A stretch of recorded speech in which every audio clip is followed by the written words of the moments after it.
네, 안녕하십니까. 저는 고려대학교 환경생태교육 및 정책학 연구실의 최유영입니다. 제가 발표드릴 주제는 앞선 발표들과는 굉장히 상반되는, 굉장히 다른 차원의 주제인데요. 제가 오늘 드릴 발표 주제는 산림관리와 기후변화를 고려한 한국의 과거 및 미래의 생물다양성 평가 연구입니다. 발표는 도입부터 방법론, 결과, 결론 순으로 말씀드리도록 하겠습니다. 생물 다양성은 생태계를 구성하는 가장 중요한 기초 단위라고 할 수 있는데요. 기후변화와 서식처 파괴로 인해서 많은 생물들이 서식을 위협받고 생물 다양성의 악화가 굉장히 우려할 만한 수준에 있습니다. 이러한 생물 다양성의 감소는 인간에게도 굉장히 부정적인 영향으로 이어질 수 있기 때문에 국제적으로 또 국가적으로 생물 다양성 보존을 위한 다양한 노력들을 기울이고 있습니다. 그렇다면 한국의 상황은 어떨까요? 한국 역시 개발로 인한 서식지의 파괴나 기후변화 영향을 받고는 있지만 아시다시피 한국은 대규모의 조림 사업을 성공적으로 이끈 이례적인 역사를 가지고 있습니다. 이러한 대규모 조림 사업의 성공이 과연 생물 다양성에는 어떤 영향을 미쳤을까요? 현재까지 남한을 중심으로 이러한 상세한 공간 단위에서 생물 다양성의 평가는 많이 미흡한 실정입니다.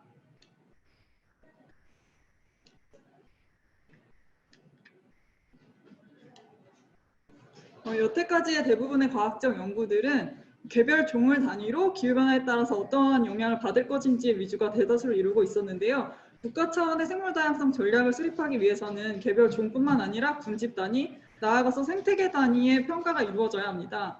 또한 생물 다양성에는 기후변화뿐만 아니라 토지 이용의 변화나 서식처의 질적인 측면의 변화도 통합적으로 영향을 주기 때문에 이것들이 통합적으로 고려가 돼야 함에도 불구하고 기후변화에만 초점을 맞추고 있는 한계가 있었습니다.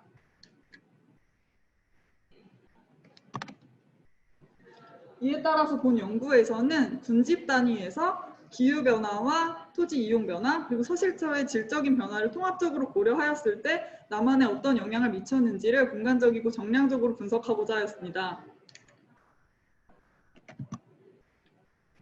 방법론에 대해서 말씀드리도록 하겠습니다. 작년에 호주 한 연구팀에서 기후변화와 토지이용 변화 시나리오에 따른 생물 다양성의 영향을 전 세계적으로 분석하는 논문을 굉장히 상위 저널에 발표를 하였습니다. 이 연구팀에서는 생물 다양성의 유지도라는 개념을 도입을 하였는데요. 본 연구에서는 이 연구팀의 연구 방법론에 굉장히 상세한 국가의 조사 자료와 환경 자료들을 반영을 해서 모델을 재구축하고 한국의 상황에 적합한 생물 다양성 유지도를 도출을 하였습니다.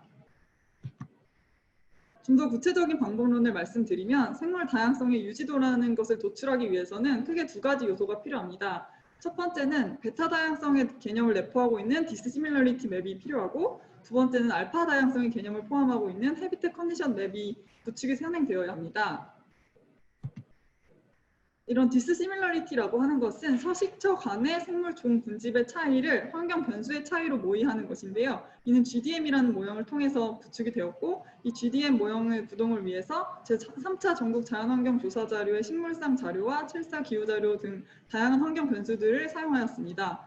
또 기후변화에 따른 변화를 모의하기 위해서 기후변화 시나리오도 입력 자료로 활용하였습니다. 두 번째로 이 해비태 컨디션 맵은 서식처 유형별로 생물 다양성에 미치는 영향을 정량적으로 나타낸 지도인데요. 먼저 서식처의 유형 구분을 위해서 국가의 중분류 토지 피복도를 기초로 사용을 하였고 산림 부분에 대해서는 임상도를 활용을 해서 산림을 세분화하여서 적용을 하였습니다. 이 산림의 등급 부분에는 국토환경성 평가 시에 활용되는 자연성 등급 기준을 활용을 하였습니다.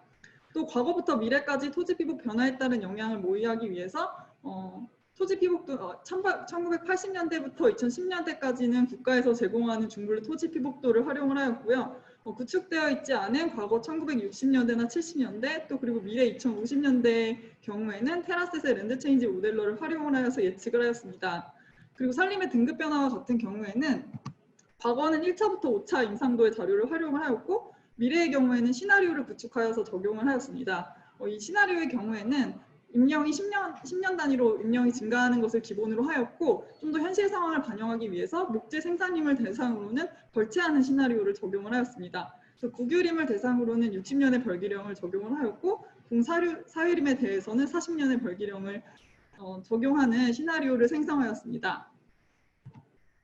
이렇게 구분된 서식처 유형별로 과연 생물 다양성에 미치는 영향 정도를 정량화하기 위해서 해비텟 컨디션 인덱스라는 새로운 지수를 생성을 하였는데요. 이 지수는 서식처 유형별로 단위 면적당 생물의 종수가 많을수록 또는 종수가 동일하다면 개체수가 많을수록 서식처의 질이 좋다는 개념을 수식화한 지수입니다. 이 지수를 활용을 해서 각 유형별로 다음과 같은 개수를 도출하여서 활용을 하였습니다.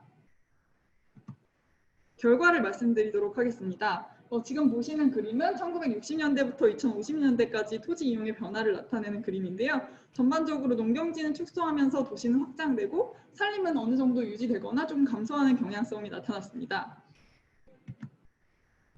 지금 보시는 그래프는 산림 내에서의 등급 변화를 나타내는 그래프인데요. 보시는 것과 같이 1960년대 대부분의 산림은 유림목지였는데 조림을 하고 산림 관리를 통해서 1, 2등급이 급격하게 증가하는 경향성을 나타냈습니다. 미래의 경우에는 벌채 시나리오를 적용을 했기 때문에 1등급은 증가를 했지만 2등급은 낮은 비율로 유지되는 것으로 모의되었습니다.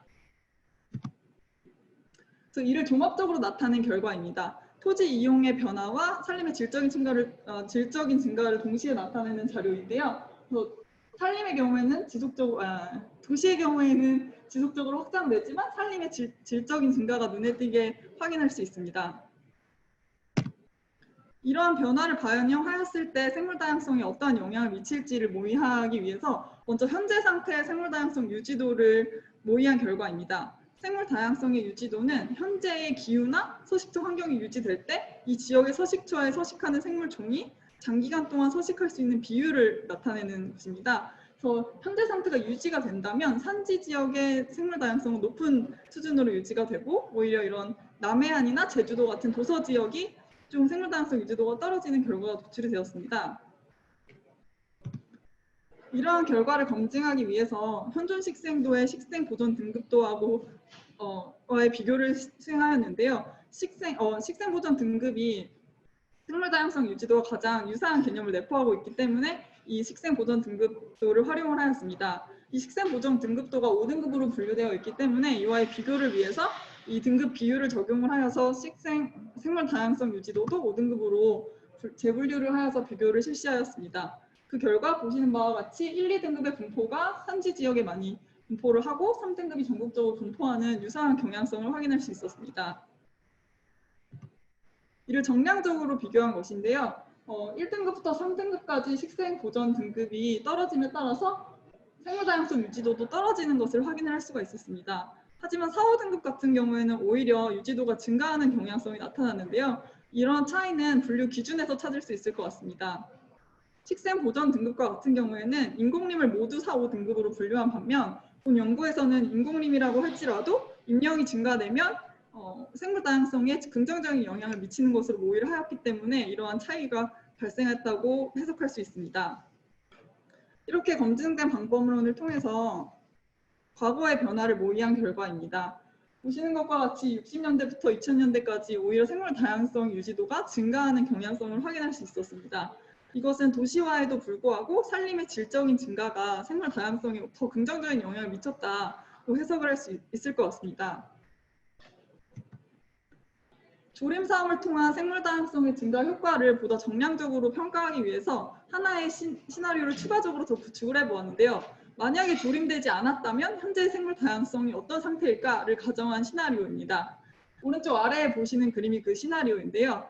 즉 도시하고 농경지의 변화는 현재와 같이 변화가 되었지만 산림은 만약에 60년대 상태로 유지가 되었다면 생물 다양성에 어떤 영향을 미쳤을까를 가정한 시나리오입니다. 그 결과 60년대에 비해서 감소되는 효과가 나타났고 이거는 도시화로 인한 효과로 부정적인 효과로 볼 수 있을 것 같습니다.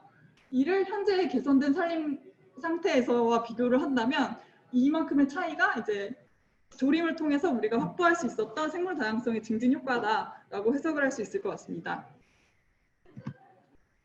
다음은 미래 시나리오에 따른 결과입니다. 위에 보시는 그림은 현재의 상태가 유지되면서 기후변화가 왔을 때의 결과입니다. 보시는 바와 같이 산지 지역이 급격하게 악화되는 것으로 확인이 되었고 아래 보시는 그림은 기후변화뿐만 아니라 지속적인 산림관리 시나리오를 반영한 결과입니다. 다시 말씀드리면 지속적으로 산림을 잘 관리했을 때는 기후변화의 효과를 완전히 상쇄시킬 수는 없지만 어느 정도의 완화 효과를 나타내는 것을 확인할 수 있었습니다. 이를 좀 더 정량적으로 나타낸 그래프입니다. 과거부터 현재까지는 생물 다양성 유도가 증가하였지만 기후변화에 따라서는 앞으로 감소가 예측되고 하지만 지속적인 산림 관리를 수행했을 시에는 어느 정도 평균적으로는 어느 정도 완화 효과를 보일 수 있다는 결론을 도출하였습니다. 결론입니다. 그래서 본 연구의 주요 연구 결과는 한국의 성공적인 조림 사업과 지속적인 산림 관리가 과거 생물 다양성 증진에 기여하였고 또 앞으로 미래의 기후변화와 도시 확장으로 인한 악영향도 어느 정도 완화할 수 있을 것이라는 것을 확인하였다고 할 수 있습니다. 또 기후변화에 따라서 백두대간을 포함하는 산지 지역에 가장 크게 영향을 받을 것으로 예측이 되었고 이러한 악영향을 현재의 산림관리로는 완전히 상쇄하기는 부족한 것으로 나타나서 조림과 같은 서식처의 양적 증가나 기후변화의 완화 조치가 반드시 수반되어야 할 것임을 알 수 있었습니다. 본 연구의 차별성이라고 한다면 과거와 미래의 토지 이용 변화와 산림의 질적인 변화를 반영한 통합 지도를 구축하였고 토지 유형이나 산림의 자연성 정도에 따라서 생물 다양성의 영향을 파악할 수 있는 새로운 지수를 생성을 하여서 전국을 대상으로 장기간의 정량적이고 공간적인 생물 다양성 평가를 수행하였다는 점이 차별성이라고 할 수 있을 것 같습니다. 하지만 본 연구는 식물종만을 대상으로 하였고 산림을 구분하는 데 있어서도 자연림인지 인공림인지 연급에 따라 또는 연급에 따라서만 구분을 했기 때문에 보다 상세한 등급 구분이 필요할 것 같습니다. 또 전반적으로 모델 의존적인 연구 결과이기 때문에 추가적인 검증 연구가 지속적으로 수행되어야 할 것 같습니다. 네, 이상으로 발표를 마치겠습니다. 감사합니다.